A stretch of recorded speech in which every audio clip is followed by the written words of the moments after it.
In this video, I'm gonna show you how to change charging animation on any Android device.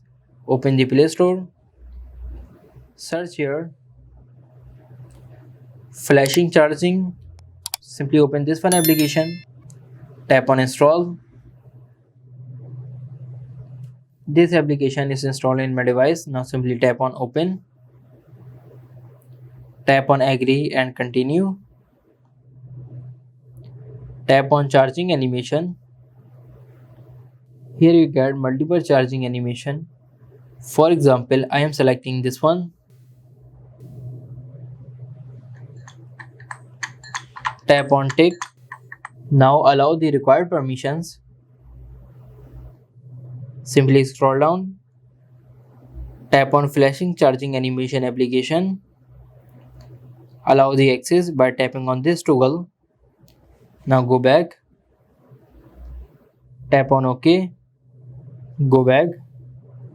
Now tap again on tick. Tap on set now.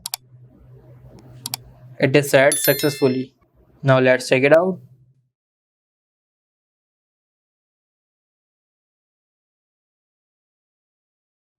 As you can see, my charging animation is showing. So this is how you can change charging animation on any Android device. If this video helps you, like this video and subscribe the channel.